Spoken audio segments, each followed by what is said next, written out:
I'm going to be real with you right from the start. If you're still judging Jalen Brunson just by shooting percentages, you are missing the entire point of what is happening in these finals. And honestly, as a fan watching the series unfold, it's frustrating how many people still reduce his impact to a box score like basketball is that simple. Because what we are seeing right now isn't just a scoring guard having an off-shooting stretch. This is a player who is bending an entire championship defense around his presence every single possession. And if you're a Knicks fan, you already feel it in your chest every time he crosses half court. The New York Knicks are one win away from a championship run-defining moment. And yet the conversation around Jalen Brunson keeps circling back to his shooting numbers. People point at his field goal percentage. They point at his three-point percentage. And they act like that tells the full story. It doesn't. Not even close. Let's talk about what's actually happening on the floor. From the opening tip of this series, the San Antonio Spurs have defended Brunson like he's a system, not just a part of it. We're talking about constant pressure, immediate recognition, and defensive rotations that feel like they are triggered the moment he even thinks about attacking a gap. It's not normal coverage. It's not even standard star treatment. It's full-blown obsession. Every time Brunson touches the ball, all 5 defenders on San Antonio shift with him, like he's pulling strings attached to the entire defense. He's getting picked up early, pressured high, and sometimes face guarded so far from the three-point line, it looks like they're trying to erase him from a game before it even starts. And here's the part that really tells you everything you need to know. At times, Victor Wembanyama, one of the most dominant defensive forces in basketball, has been pulled away from the paint just to contain Brunson on the perimeter. Think about that for a second. A player built to protect the rim is being stretched out to the arc because the Spurs are terrified of what Brunson can do if he gets even a sliver of space.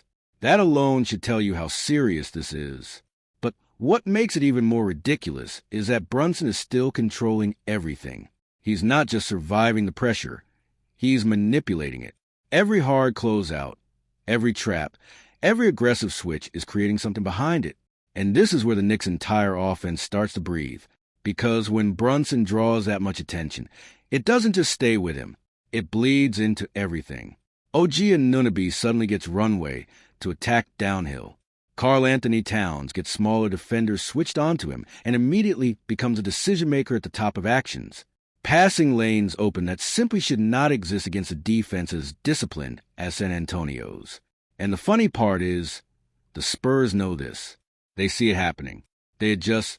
They rotate. They try different matchups, different angles, different traps. Nothing sticks. Because Brunson is not reacting to defense anymore. He's reading it like it's already happened. Now, I know what the critics are going to say. They're going to point at the shooting splits and say, see? He's inefficient. He's struggling. But let me ask you something. What do you think happens when a defense is built entirely to take away your first, second, and third option every single possession? You don't get clean looks. You don't get rhythm shots. You get survival basketball. You get decisions made in fractions of seconds while bodies are flying at you from every angle. And still, somehow, Brunson is producing the most important thing in the sport: control. Because when the fourth quarter comes around, everything changes. The pace slows. The court shrinks.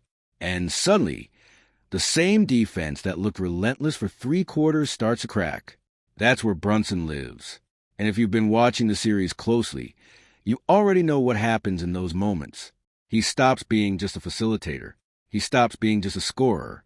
He becomes the entire decision tree for the Knicks offense. Shot clock winding down, Brunson. Mismatch created, Brunson. Defense overcommitting, Brunson. Late game possession with everything on the line, you already know. And what's even more infuriating for opposing fans is that he's not predictable. He can pull up in your face. He can snake into the paint. He can draw 2 defenders and still find the right pass at the exact right time. That's why this inefficient score narrative falls apart the moment you actually watch the game. Because impact is not just about making shots. Impact is about forcing the entire chessboard to move because of you. And right now, Jalen Brunson is the piece the Spurs cannot solve. I'll go further. This is not just about offensive creation anymore. This is about emotional control of the game. You can see it in how San Antonio reacts. One possession, they're overhelping. Next possession, they're overcorrecting. Then they panic and switch too early. Then they hesitate. Then they overcommit again. That's not random. That's pressure. That's what happens when one player forces a defense to think too much. And while all of that is happening, the Knicks are just playing basketball in the space that Brunson creates. OG Anunoby is punishing rotations with power finishes. Karl Anthony Towns is turning broken coverage into second-level reads and quick strikes. The whole team is feeding off the gravity of a guard who refuses to let the defense stay comfortable for even a second. And still, there are people trying to boil it down to shooting percentages. It honestly feels like watching the game through the wrong lens entirely. Because if you're the Knicks, you're not asking, is Brunson shooting efficiently? You're asking, what does the defense look like after Brunson touches the ball? And that answer is always chaos. Now let's talk about the fourth quarter again, because that's where this becomes personal. Late in games, Brunson has been absolutely relentless.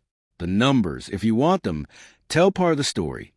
Over 10 points per fourth quarter on efficient shooting splits, elite free throw consistency, and total control of tempo when defenses are exhausted. But even those numbers don't fully capture it. What matters is timing. When the Knicks need a bucket, he delivers. When the Spurs try to trap momentum, he breaks it. When the crowd rises, he quiets it. And if you're a Knicks fan watching this, you feel in your bones. You're not hoping anymore, you're expecting. And that's the difference between a good playoff player and someone who drags a franchise to the edge of a championship. So let me say this clearly, because I need every fan hearing this to understand what's going on. Stop reducing this run to shooting percentages. Stop pretending the box score tells a story. Start watching how defenses react when he touches the ball, because that is where the truth is. And the truth is that Jalen Brunson is controlling this series in ways that don't show up in neat statistical arguments. He is dictating matchups. He is bending defensive structures. He is unlocking teammates. He is forcing adjustments every single possession. And the Knicks are one win away from a championship moment because of that. Now I want to hear from you. Are you seeing what I'm seeing? Or are you still stuck on the efficiency argument? Drop your thoughts in the comments right now.